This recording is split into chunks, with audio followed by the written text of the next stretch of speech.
সৈয়দনা আদম পৃথিবীতে আসলেন, এসে থাকতে শুরু করলেন। দিন গড়িয়ে রাত আসে, মাস গড়িয়ে বছর আসে, বছর যায় বছর আসে। ঠিক 940 বছর পর মালাকুল মাউত আদম আলাইহিস সালামের কাছে আসলেন। বললেন, আনা মালাকুল মাউত উকিলা বিকুম, আপনাদের জন্য আল্লাহ আমাকে বানিয়েছে রূহ কবজ করতে। ও আদম, আবুল বাশার, পৃথিবীর প্রথম মানব, প্রথম নবী, আপনার সময় শেষ, রেডি হন। কি হন? খেলা শুরু হবে, এখনই রূহ কবজ করে নিয়ে যাব। সাইয়েদনা আদম বলে, এখন আসছো কেন? আমার আরো 60 বছর বাকি আছে। মালাকুল মাউত বলে, না, আপনি রূহের জগতে আল্লাহর কাছে আপনার সন্তান দাউদকে কয় বছর দিয়েছিলেন? 60 বছরের জন্য 940 বছর আপনার জন্য লেখা। আমি এখন আপনার রূহ কবজ করতে চাই। সাইয়েদনা আদম বলে, আমি মানি না, আমি কাউকে দেই নাই, 60 বছর আমি দেই নাই, আমি আরো বছর। মালাকুল মাউত আল্লাহর যে বলে, আল্লাহ দেয় নাই বলে। আসলে ভুলে গেছে, আসলে আফাতুল ইলমি আন-নিসিয়া, মানুষ ভুলে যায়, মানুষ বড্ড ভুলে যায়। আমরা অনেক সময় খাইয়াও কই খাই নাই। অনেক কিছু আপনি দিছিলেন কিন্তু ভুলে যাই, গলার নিচ দিয়ে নামার পরে কই তুমি কিচ্ছু দাও নাই। আছে না নাই? নাসিয়া আদম ফানাসিয়া বানু, আদম আলাইহিস সালাম ভুলে গেছেন, তাই আমরাও ভুল করি, ঠিক কি না? এজন্য আমাদের নেতারাও বলে এটা দেব ওটা দেব, নির্বাচনের পর সব ভুলে যায়।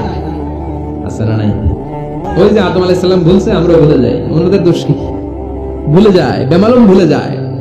আল্লাহ বললেন, মালাকুল মাউত আর জোরাজুরি করো না। 940 নয়, ঠিক 1000 বছর পরে আদমের কাছে যাবা। আমি আমার আদমের ভাগ্যে এই জিনিসটাই রেখে দিয়েছিলাম রে মালাকুল মাউত। আমি আগ থেকে এটাই রেখেছি, আমি জানতাম সে ভুলে যাবে। চিল্লায় কোন সুবহানাল্লাহ।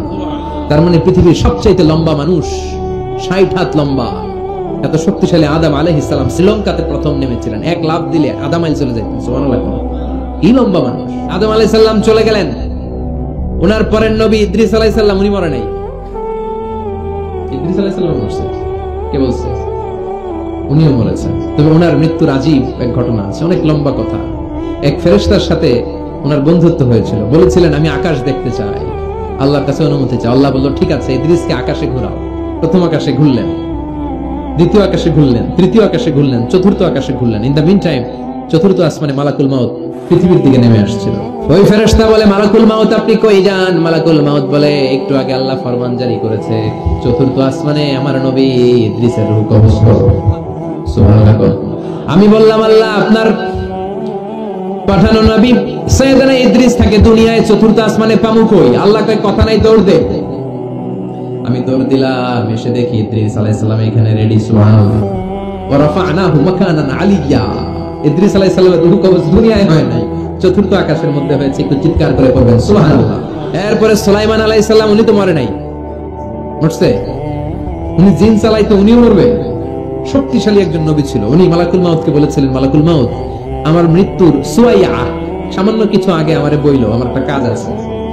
মালাকুল মাউত মৃত্যুর কিছু সময় আগে এসে বলল, সুলাইমান টাইম ইজ আপ, সময় শেষ, অল্প কিছু সময় বাকি, কি করবেন করেন। সাইয়েদনা সুলাইমান জিনদেরকে ডাকলো, ও জিনেরা, বিশাল একটা প্রজেক্ট আছে, প্রজেক্টে কাজ শুরু করো। আর কিছুদিনকে বলল, চারদিকে গ্লাস ফিটিং করা একটা রুম বানাও। সাইয়েদনা সুলাইমান আলাইহিস সালাম গ্লাস ফিটিং করা রুমের ভেতরে ঢুকলেন। এই রুমে ঢোকার দরজা নাই, হাতে একটা লাঠি নিলেন। কি নিলেন? লাঠির মধ্যে ভর করে দাঁড়িয়ে রইলেন আর জিনদের দিকে তাকিয়ে রইলেন। জিনেরা এত বদমাশ ছিল, সাইয়েদনা সুলাইমান দাঁড়িয়ে না থাকলে কাজ করতো না। ছিল ফাঁকিবাজ, কি ছিল? দাঁড়ায় না থাকলে আজও লোকজন কাজ করতে চায় না, ঠিক কিনা? মালিক দাঁড়ায় থাকলে ঠিকই কাজ হয়ে যায়। সুলাইমান আলাইহিস সালাম লাঠির মধ্যে ভর দিয়ে দাঁড়িয়ে রইলেন আর বললেন, কাজ করো। জিনেরাও কাজ শুরু করলো। ওদিকে মালাকুল মাউত এসে বলে, ও সুলাইমান সময় তো শেষ। সুলাইমান বলে, সমস্যা নাই, রূহ কবজ করো। উনি লাঠির মধ্যে ভর দিয়ে দাঁড়িয়ে রইলেন।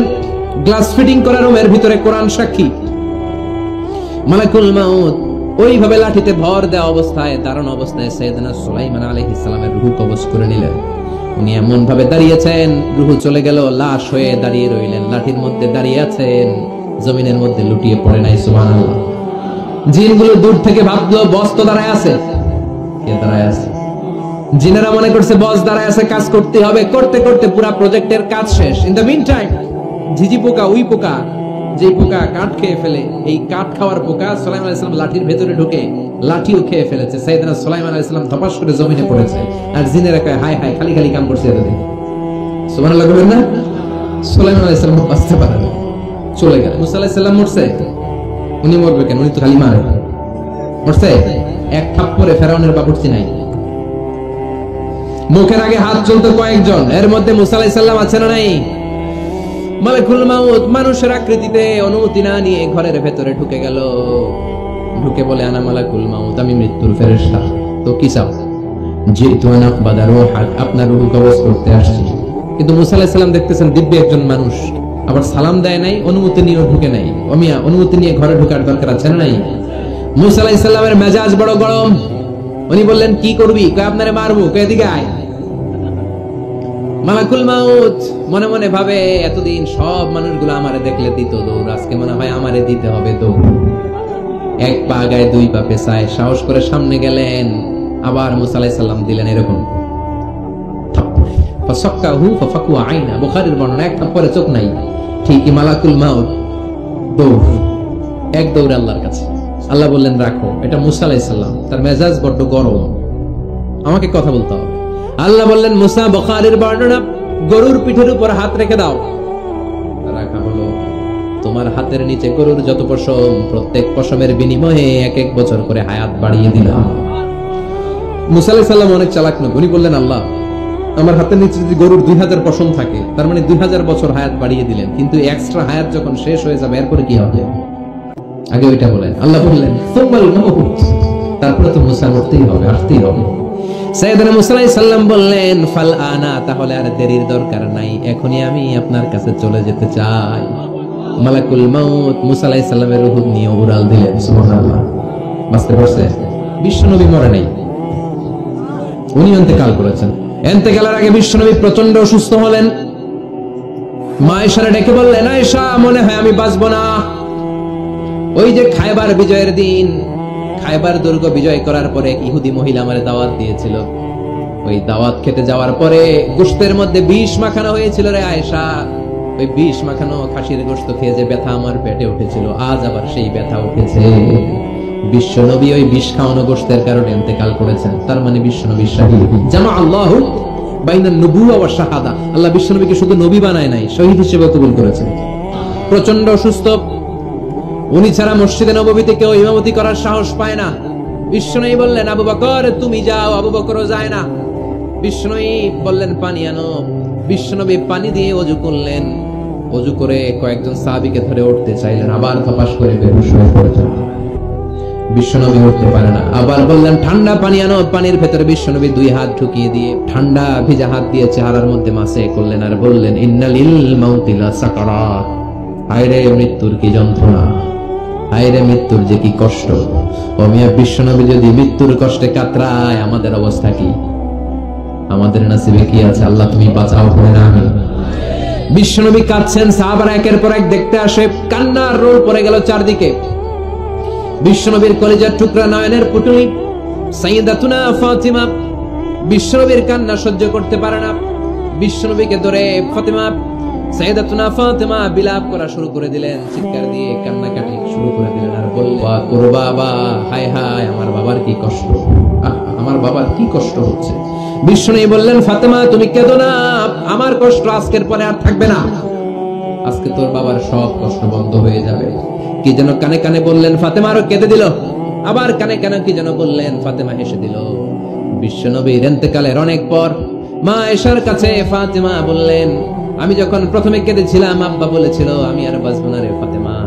আবার কানে কানে একটা কথা বলার পরে হেসেছিলাম, আব্বা বলেছিল আমার পরে আমার পরিবার বর্গের মধ্য থেকে সর্বপ্রথম তোমার সাথে আমার দেখা হয়ে যাবে রে ফাতেমা। অল্প কয়েক মাসের ব্যবধানে সাইয়্যিদাতুনা ফাতেমা উনি ইন্তেকাল করলেন। বিশ্বনবী শোয়া থেকে উঠতে পারে না। এক সাহাবীকে দেখলেন মেসওয়াক করছে। বিশ্বনবী মেসওয়াকের দিকে তাকিয়ে রইলেন। বিশ্বনবীর নিথর দেহটা পড়ে আছে। আয়েশারে যে বলবে, আয়েশা মেসওয়াক দাও, বলতে পারে না। মা আয়েশা বুঝতে পেরে মেসওয়াক আনলেন, বিশ্বনবীকে মেসওয়াক করিয়ে দিলেন। এবার বিশ্বনবী বললেন, ও আবু বকর শোনো, আল্লাহ আমাকে অপশন দিয়েছে। কি দিয়েছে? আল্লাহ বলেছে, নবী আজীবন থাকতে চাইলে থাকেন, আর আসতে চাইলে চলে আসেন। আমি থাকতে না চেয়ে আল্লাহর কাছে চলে যাওয়ার ইচ্ছা করলাম। সাইয়েদনা আবু বকর কান্না জুড়ে দিলেন। বিশ্বনবী বললেন, আসসালাত আসসালাত, ও আমার উম্মতেরা, নামাজ তরক করো না। ইন্তেকালের আগে বললেন, নামাজ ছেড়ে দিও না। আর বললেন, ওমা মালাকাত আইমানুকুম, তোমাদের অধীনস্থ কর্মচারীদের সাথে খারাপ আচরণ করো না, ঘাম শুকানোর আগে পয়সা দিয়ে দিও। আর হাত দুটো উঁচু করে বললেন, আল্লাহুম্মা ইলার রাফিকিল আ'লা, ও আল্লাহ আমি আপনার কাছে যেতে চাই। এই কথাটা বলে বিশ্বনবীর হাত দুইটা থপাস করে জমিনে পড়ে গেল। বিশ্বনবী চলে গেলেন। থাকতে পেরেছে কেউ? চিল্লায় বলেন। এজন্য আমরা আল্লাহর কাছে ঈমানি মৃত্যু চাই। কি মৃত্যু? আমরা উত্তম মৃত্যু চাই। চিল্লায় বলেন কি মৃত্যু? এজন্য মরণের আগে ঈমান নিয়ে মরার দরকার আছে না নাই?